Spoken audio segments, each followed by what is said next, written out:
rico en historia y tradición.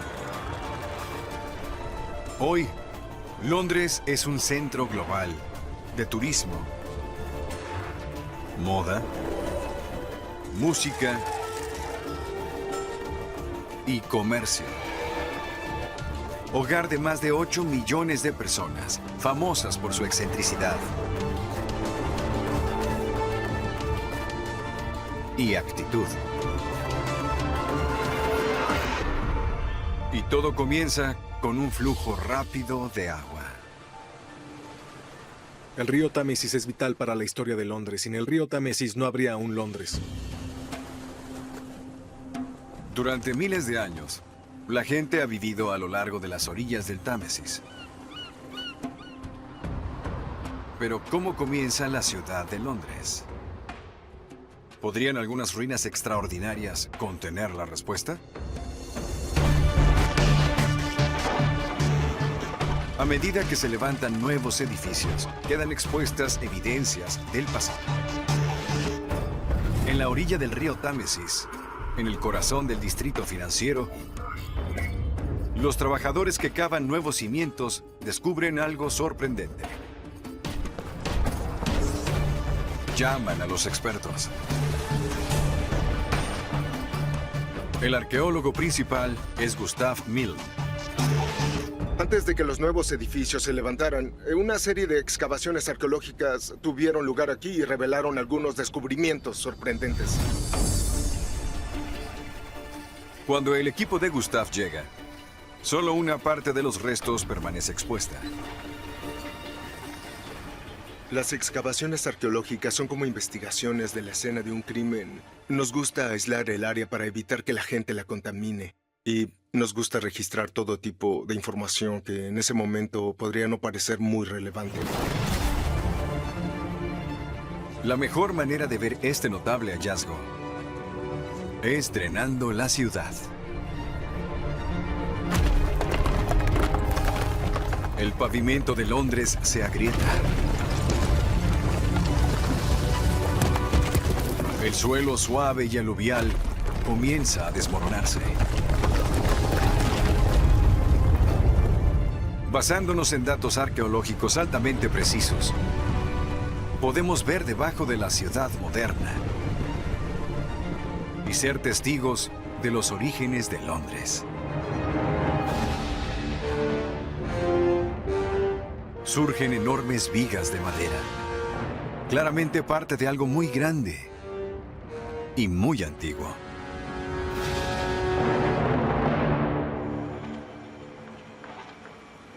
Podemos contar los anillos de los árboles. Es un sistema llamado dendrocronología. Tienes que cortarlos con una motosierra y luego medir la distancia entre cada uno de los anillos y compararla con una cronología maestra. Estos árboles fueron cortados hace casi 2000 años.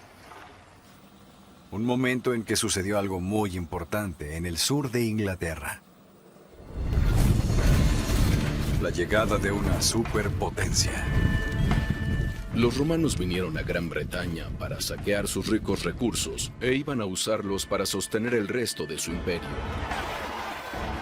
Los romanos vienen a buscar riquezas. Y lo que encuentran son problemas. La Bretaña romana era el salvaje oeste del Imperio Romano. El ejército romano construye un asentamiento imponente en el río Támesis. Y lo llama Londinium. Las vigas gigantes son evidencia única de este momento. No hay ningún registro sobreviviente que nos diga cuándo se fundó Londres. Confiamos totalmente en la evidencia arqueológica para construir la verdadera historia de Londinium. Al ir buscando todavía más en la ciudad moderna, surgen otras pistas.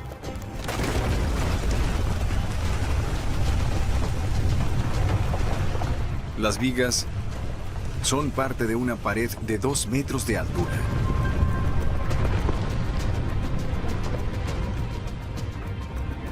Detrás, los restos de edificios romanos. Esos edificios no eran edificios residenciales, no tenían pisos de mosaicos, no eran casas.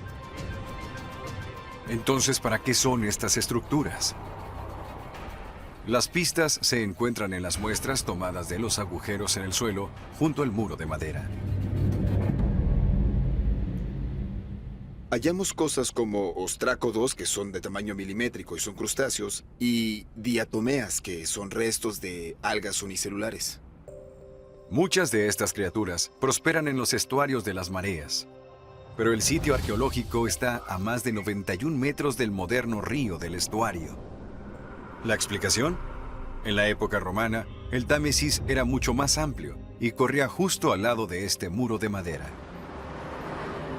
Si pudieras eliminar todos estos edificios y drenar el río Támesis, obtendrías una vista perfecta de lo que encontramos.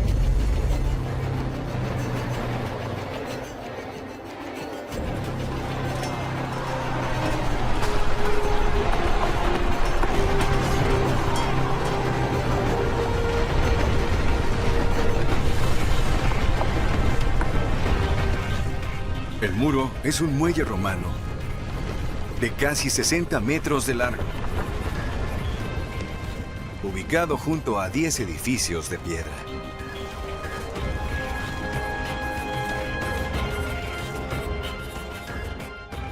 El equipo de Gustav no solo ha encontrado algunas piezas antiguas de madera, ha descubierto el sitio de la primera instalación portuaria importante de la ciudad. Ahora es posible recrear el primer puerto de Londres como se veía a finales del siglo I después de Cristo.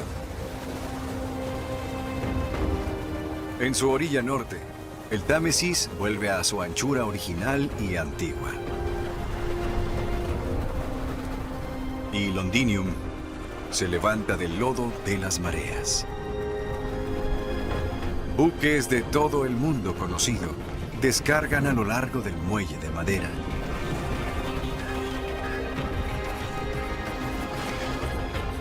Junto a 10 grandes almacenes de piedra,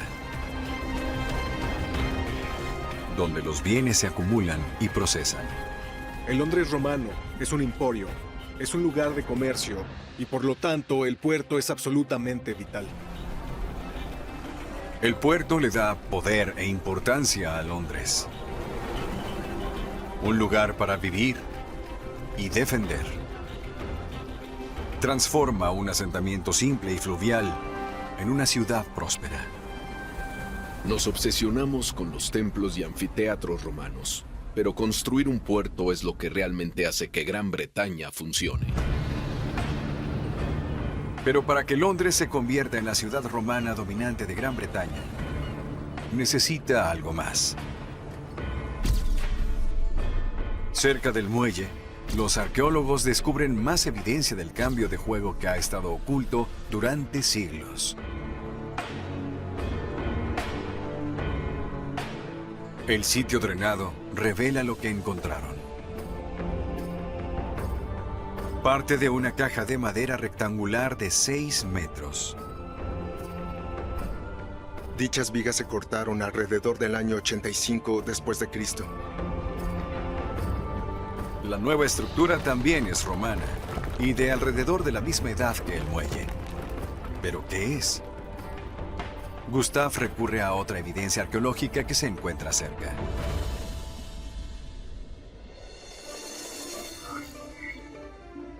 Restos de caminos romanos a través de Londres.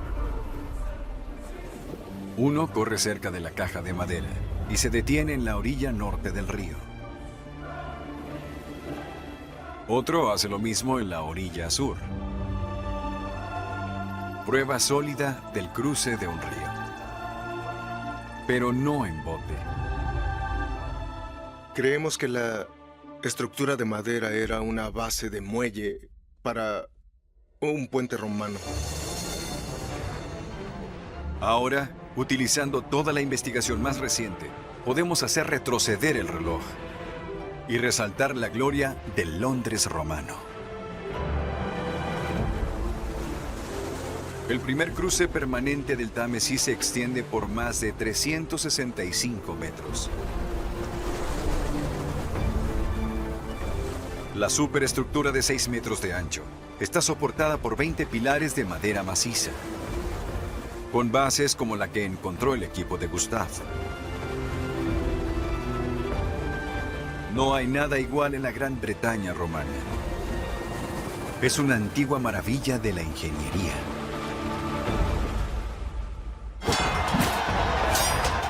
Una maravilla que surge de las cenizas de la guerra. En el año 60 después de Cristo, la reina Búdica y su poderosa tribu se rebelaron contra el dominio romano. Quemaron a Londres por completo. Después de finalmente derrotarla en batalla, los romanos reconstruyeron su ciudad. Londres se convierte en la capital provincial porque es el lugar donde comienza la reconstrucción de la Bretaña romana. El puente es una parte clave de este programa de reconstrucción, enviando un mensaje sobre el poder perdurable de Roma. Esta es una gran monumentalización para los romanos diciendo, estamos aquí, controlamos este cruce del río, es nuestra capital provincial. Increíblemente, es el único puente de la ciudad durante casi 1000 años. Es lo que une a Londres y al resto de la Gran Bretaña romana, cimentando el lugar de Londres como la pieza central del país y, junto con el puerto cercano, inicia el notable crecimiento de la ciudad. 1400 años después, Londres todavía se está fortaleciendo. Su éxito es ahora alimentado por aventureros violentos y jactanciosos. ¿Pueden algunos restos misteriosos en el estuario del Támesis exponer uno de sus secretos más oscuros?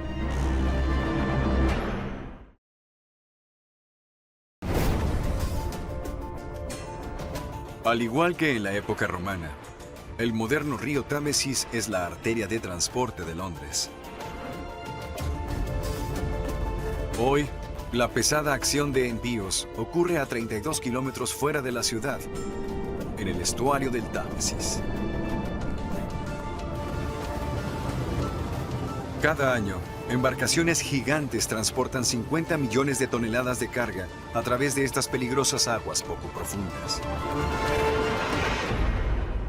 Estamos en camino a Sea Reach 4. El Támesis es patrullado por la Autoridad del Puerto de Londres, o PLA. Monitorean el lecho del río en constante cambio para mantener limpios los canales de envío. En el 2003, un buque de reconocimiento del PLA descubrió un objeto misterioso en el concurrido Canal del Príncipe. Lo que estamos viendo es un área en el Canal del Príncipe que vamos a drenar. La examinamos y encontramos algo que no se veía bien. ¿Qué es esta obstrucción relativamente pequeña? Otros escaneos de sonar revelan que es un naufragio. Estas son estructuras hechas por el hombre y resultaron ser las costillas de un barco. Fue entonces cuando todo se volvió muy emocionante y comenzaron todas las investigaciones. El PLA llama al arqueólogo Jens Auer. Todo era misterioso al principio, un naufragio desconocido. ¿De dónde provenía? ¿Qué podría ser? ¿Y qué transportaba?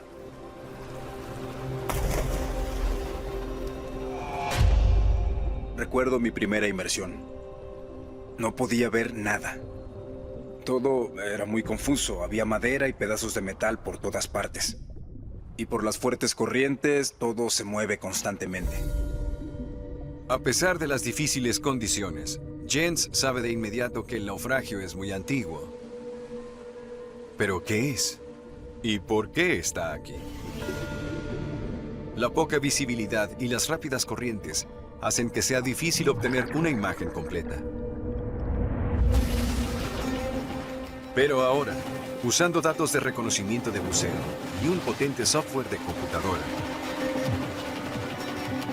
podemos hacer que el estuario del Támesis sea drenado.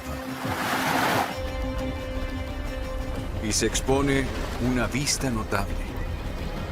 A medida que las aguas turbias retroceden,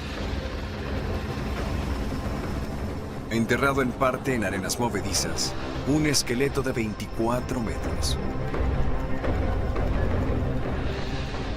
Las vigas del piso y los marcos adyacentes aún permanecen.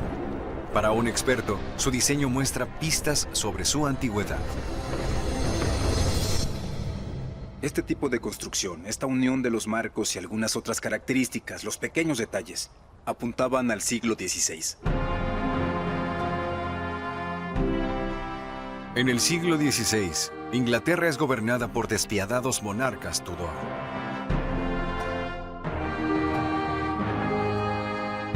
Bajo su mando, la riqueza de Londres y la ambición global se disparan. El naufragio misterioso es una oportunidad para aprender más sobre esta época dramática, por lo que Jens quiere identificarlo. Entre las vigas del barco encuentra algunas pistas sorprendentes. Estaño, lingotes de plomo y barras de hierro. Llevaba una pequeña fortuna en metal. La carga nos dijo que estábamos ante un barco mercante. Pero explorar los restos drenados revela que este no es un barco comercial ordinario. En la arena cercana, cañones. Y grabados en una de las armas, las iniciales TG y el símbolo de un saltamontes. Investigué y descubrí que TG significa Thomas Gresham, Sir Thomas Gresham.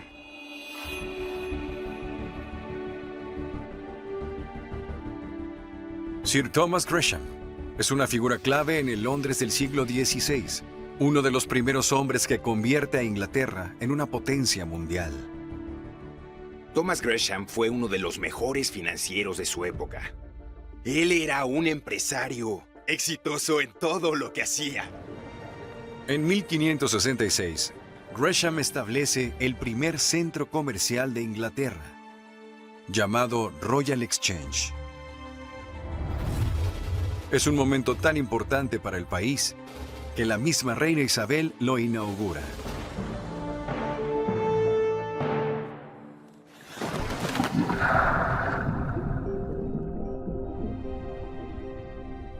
Estudiar el naufragio con mayor detalle revela algo sorprendente. Puertos de armas. Justo es donde estaba el puerto de armas. Puedes imaginarte que el arma de Gresham se colocó en esta cubierta aquí y se disparó a través del puerto de armas. Está justo aquí. El buque mercante no está intercambiando cañones. Está armado con ellos. Ahora, utilizando la investigación forense de Jens, podemos volver el tiempo atrás y restaurar esta reliquia del Londres isabelino a su antigua gloria. Levantándose de su lugar de descanso, un barco mercante de vanguardia del siglo XVI.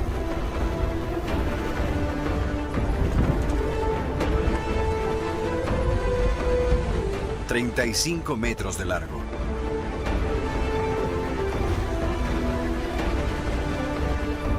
Con un peso de 200 toneladas.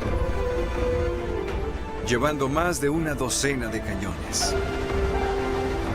Un mercante oceánico de una época en que Inglaterra hacía sentir su presencia en el escenario mundial.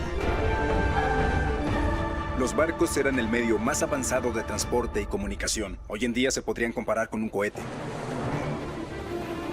Pero ¿por qué un barco mercante necesita tantas armas? La respuesta expone la brutal verdad que se esconde detrás del creciente poder de Londres.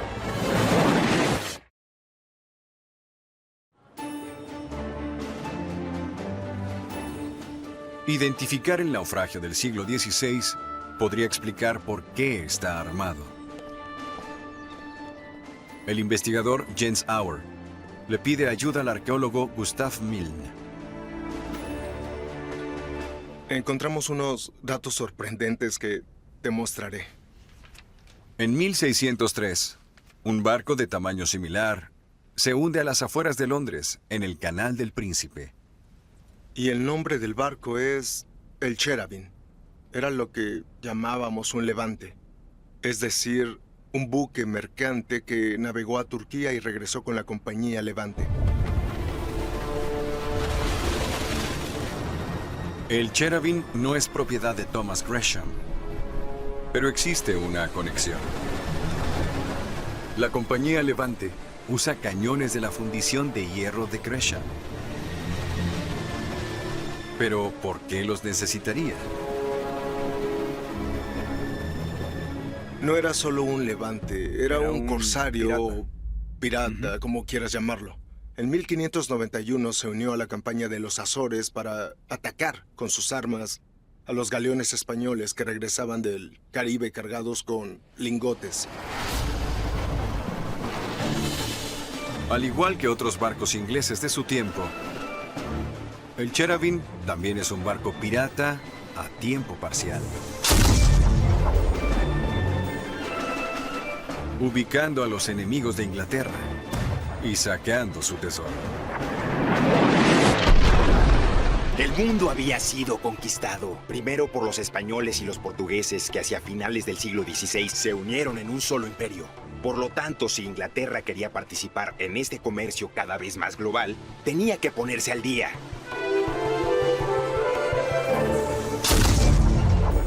Tenía que atacar los imperios que ya existían. La reina y sus principales asesores, todos estaban involucrados en este comercio violento. Algunos de los capitanes de mar ingleses más famosos también son piratas de tiempo parcial. O, para usar la frase más educada, lobos de mar. Cuando Francis Drake navegó por el mundo, obtuvo un beneficio para sus inversores, incluida la reina, del 4.700%. Estás hablando del equivalente de miles de millones de libras según los estándares modernos. Este era mucho, mucho dinero. Y los frutos de la piratería eran buenos. A finales del siglo XVI, entre el 10 y el 15% de todos los bienes que se traen al puerto de Londres son el resultado de la piratería, haciendo que la ciudad, la corona y los mercaderes, como Thomas Gresham, sean muy ricos. Pero las aventuras de bucanero del Cherubín terminan repentinamente en 1603.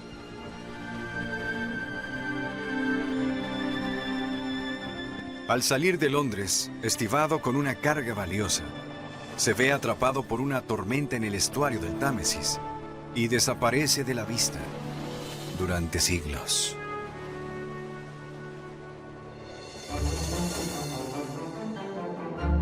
Avanzando 60 años, Londres es un centro de comercio y oportunidad mundial. Su población aumenta de 200.000 a 350.000. La era de la piratería ha terminado.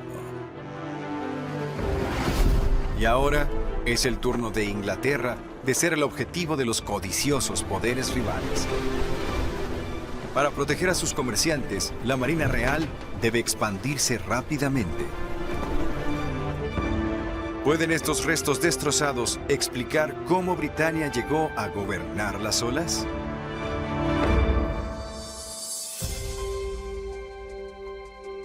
En el 2005, un barco de reconocimiento está escaneando el lecho del río. De repente, su sonar detecta algo grande. Acabamos de llegar, Paul.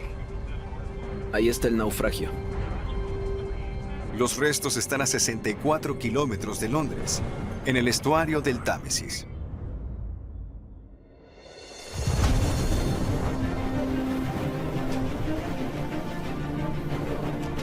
La arqueóloga Alison James y el buzo Steve Ellis investigan. Su trabajo es averiguar si el sitio es históricamente importante. Hemos estado siguiendo las huellas que encontramos en el fondo del mar porque trabajamos bajo el agua y las usamos para construir una imagen del naufragio, por lo que cada pista podría ser muy significativa. Utilizan un sonar de exploración lateral para recopilar más información.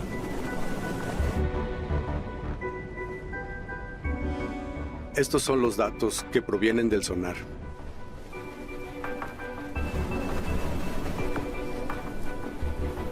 Es como un gran rompecabezas submarino. Y es un reto, me encanta. Ok, buzo al agua, adelante.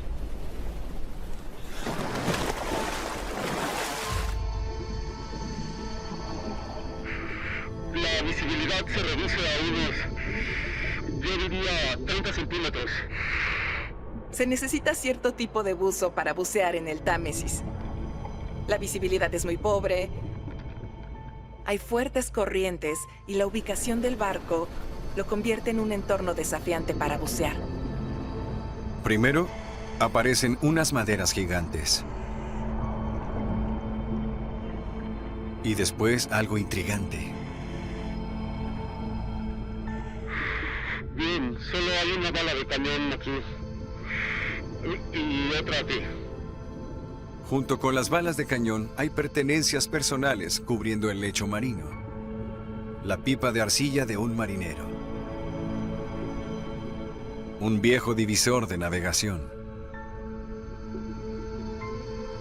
Hay evidencia por todas partes.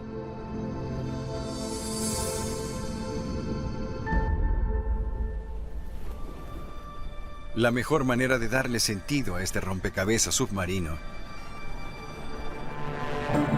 es ver todas las piezas con claridad.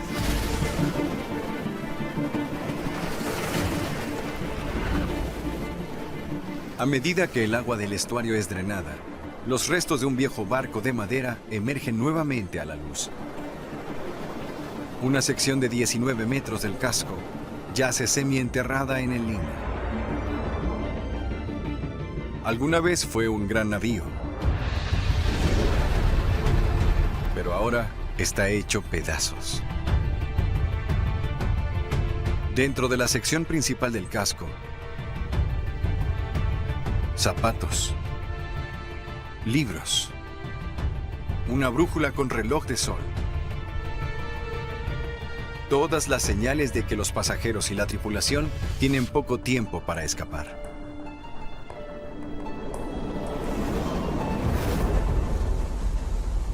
De vuelta en la costa, los especialistas tratan de identificar los restos analizando las reliquias extraídas del lecho del río. Baquetas, balas de cañón, todos examinados con detalle forense. Una de las evidencias más importantes: zapatos de cuero. Tenemos una gran cantidad de zapatos que son de una confección y estilos muy similares y son muy típicos del siglo XVII.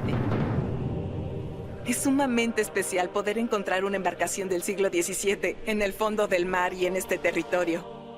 Y los registros revelan que un buque de guerra fuertemente armado se hundió en estas aguas en el siglo XVII. Y apropiadamente se llama el Londres. El Londres es el único candidato del tamaño, la escala y el periodo correctos que esté cerca. A mediados del siglo XVII, los gobernantes de Inglaterra invirtieron mucho en la marina para proteger el comercio. Si Inglaterra iba a ser una gran fuerza, tenía que ser una fuerza naval. Siendo uno de los últimos buques de guerra de Inglaterra, el Londres es un símbolo de la influencia cada vez mayor de la ciudad. El Londres es un navío de peso pesado. Avanzará y aplastará al enemigo. Pero ¿cómo terminó un campeón de peso pesado en el fondo del estuario?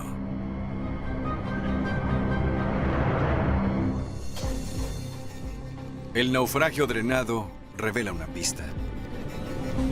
El barco está en pedazos. Un fragmento y un cañón se encuentran a 396 metros del cuerpo principal del naufragio. El navío ha sido destrozado. Está claro que un evento catastrófico ha ocurrido. Tan catastrófico que la difícil situación del barco se registra en uno de los diarios más famosos de la época. Escrito por el secretario de Almirantazgo, Samuel Pepys. Esta mañana recibí en la oficina la triste noticia de Londres en que los hombres de Sir Joe Lawson lo traían de Chatham a The Hope, y ahí este explotó de repente. Unos 24 hombres y una mujer que estaban en la sala superior y clase económica se salvaron. El resto, más de 300, se ahogaron. Pero en aguas mansas, ¿qué pudo haber causado una explosión tan devastadora?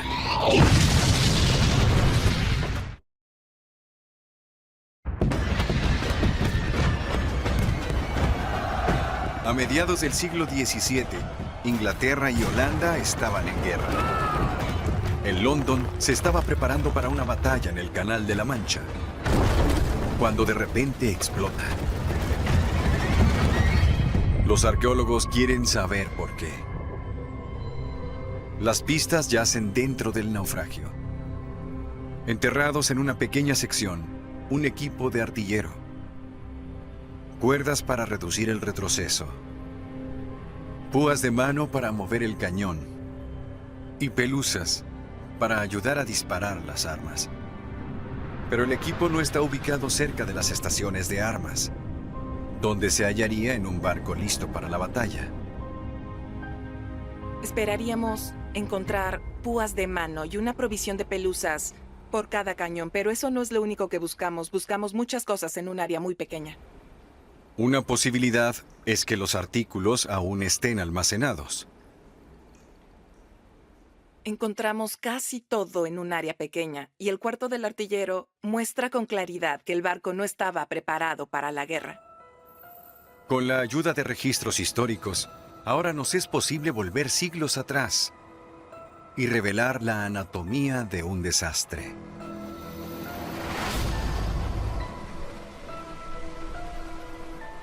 En Londres se dirigía a The Hope desde Chatham, donde habrían abordado oficiales de alto rango listos para zarpar y participar en la guerra. Con los líderes a bordo, la tripulación prepara con urgencia el barco. Este es un barco muy ocupado, preparándose para ir a la guerra, con grandes cantidades de pólvora a bordo y una gran actividad. Nadie sabe qué sucedió, pero algo provocó un incendio. Son condiciones muy estrechas. Los hombres trabajan en las zonas de cubierta, con techos muy bajos. Se alumbrarían con velas. Pueden haber estado fumando.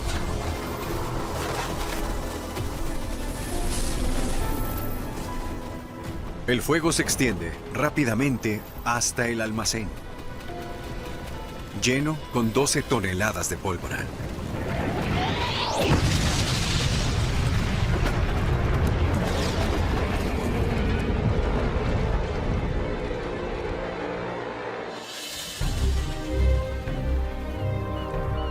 Después del desastre de Londres, la Marina Real estandariza tácticas, procedimientos y equipos para tratar de mejorar la seguridad. Por accidentes como el de Londres, empezaron a realizar pruebas para tener más oficiales profesionales, y entonces la Marina cambia después de la pérdida de Londres. La Marina Real se convierte en una de las fuerzas militares más grandes que jamás haya navegado. Y es esa fortaleza marítima lo que le permite a Gran Bretaña construir un vasto imperio.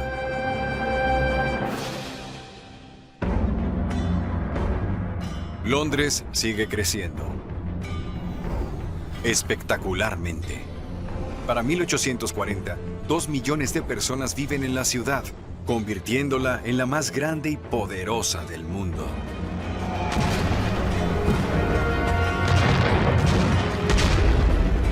A lo largo del siglo XIX y principios del XX, el poder de Gran Bretaña la arrastra a numerosos conflictos. Algunos muy cerca de casa.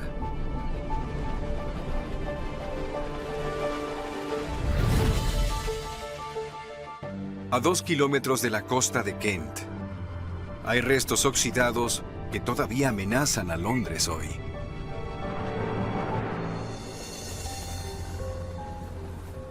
El arquitecto naval, el Dr. Nick Bradbeer, ha pasado su vida estudiando barcos, pero nunca ha estado cara a cara con uno tan mortal como este. Ahora estoy en el estuario del Támesis. Y allá se pueden ver los 3 mástiles sobre las olas. Estas boyas marcan el borde de la zona de exclusión, donde no se permiten embarcaciones. La embarcación semisumergida es un peligro permanente para los barcos que transitan. El CCTV está monitoreando los restos para evitar el riesgo de que alguien aparezca y choque con ellos. ¿Qué tipo de barco es este? ¿Por qué está aquí? ¿Y por qué es tan peligroso? Bucear es difícil. La visibilidad es casi nula. Pero al usar datos de escaneo 3D, podemos revelar secretos explosivos ocultos bajo el agua. Poco a poco emerge el casco metálico de un enorme buque de carga de 14,000 toneladas. El SS Richard Montgomery. Oculto desde hace 75 años. De una época en que Londres estaba en la primera línea de una guerra mundial.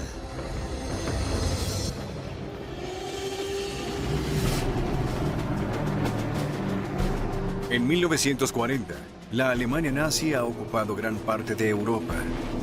Después, la Fuerza Aérea de Hitler, la Luftwaffe, apunta a Gran Bretaña.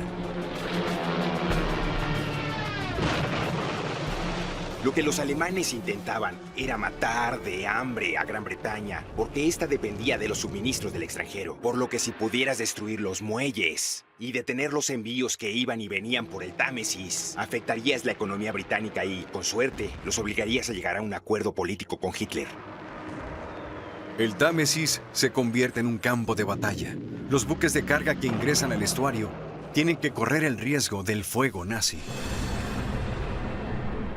Los detalles del naufragio drenado sugieren que el Richard Montgomery no es una víctima de un ataque enemigo.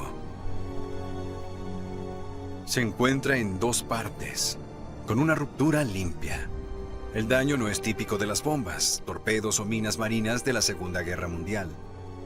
El sitio del naufragio drenado revela una pista. El barco se encuentra sobre un gran banco de arena.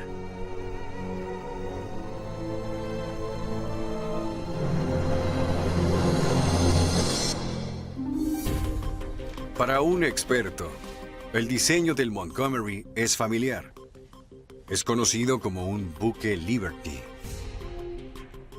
Y el Dr. Nick Bradbeer cree que esto podría arrojar luz sobre el por qué se hundió.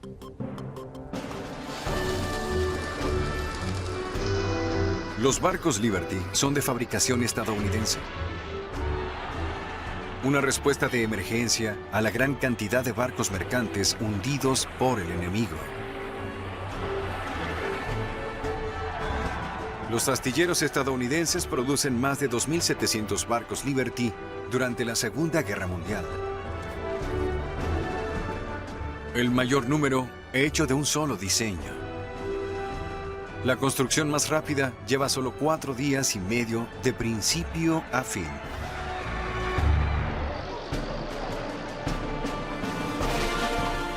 Los barcos Liberty ayudan a romper el dominio de Hitler sobre Europa.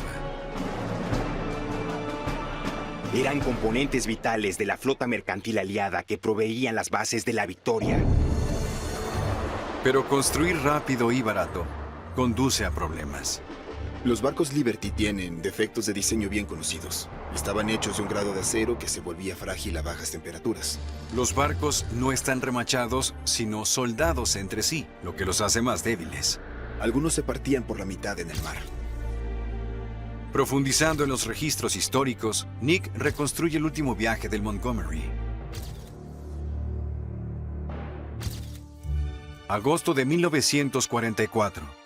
El barco sale de Hog Island, Filadelfia. Después de cruzar el Atlántico, se une a un convoy en el estuario del Támesis destinado a Francia. Mientras está anclado, las fuertes corrientes de la marea hacen que el barco se mueva. Encalló sobre un banco de arena, y eso tal vez no lo dañó mucho, pero quedó atrapado ahí. A medida que la marea baja, las 7,000 toneladas de carga en la bodega del barco ya no son sostenidas por el agua. El barco comenzó a ceder de los lados y al final se dobló más de lo que podía resistir. Bajo mucha tensión, las placas de la cubierta se fracturan. A medida que pasa el tiempo, la fractura crece hasta que el barco se parte en dos.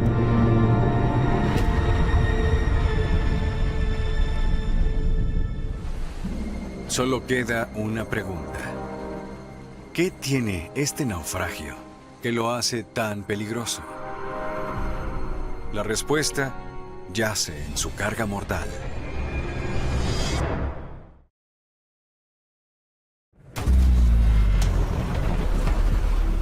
El naufragio del Montgomery pone en peligro la carga y las vidas. El naufragio drenado explica por qué. Parte de su carga se puede ver a través de las grietas en el casco. Son bombas. Investigaciones posteriores descubren el inventario completo de explosivos. Casi 300 bombas de 907 kilos. Más de 10 veces la cantidad de bombas de 454 kilos y 2.500 bombas en racimo. En total, 1.400 toneladas de explosivos yacen en el fondo del Támesis. Con la combinación y cantidad de explosivos aún en el barco y en su ubicación, diría que es el barco más peligroso en aguas británicas. Para empeorar las cosas, el naufragio se encuentra a solo 2 kilómetros de la ciudad de Sheerness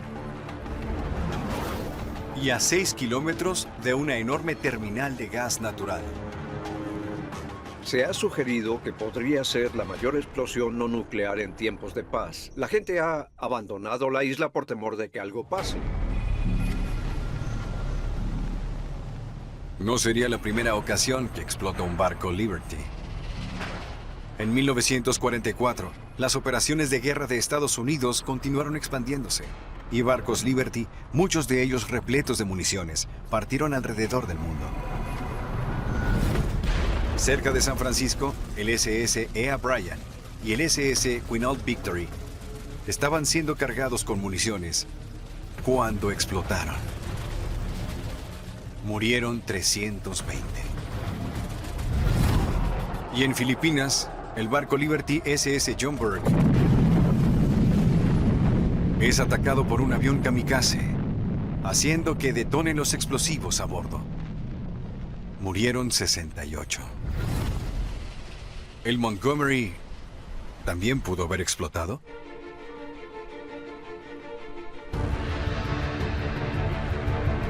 Más pistas yacen en el naufragio drenado. Un examen minucioso revela una cubierta en desintegración.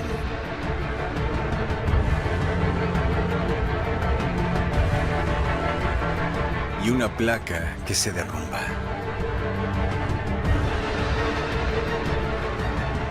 Las partes defectuosas de la nave podrían finalmente golpear o expulsar las bombas. Si eso es suficiente para que detonen, ¿cuál sería el impacto de una explosión así? Es imposible saberlo. Mucha gente lo ha visto, pero nadie ha podido garantizar nada.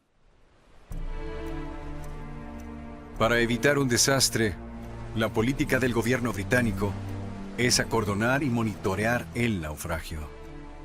Es muy difícil saber qué hacer. El riesgo siempre debe equilibrarse entre hacer algo y potencialmente empeorar la situación, o no hacer nada y monitorear. Nada ha pasado en los últimos 70 años, es un hecho. Y tratar de predecir el futuro es difícil. Creo que si se monitorea y se maneja con mucha sensatez va a estar bien.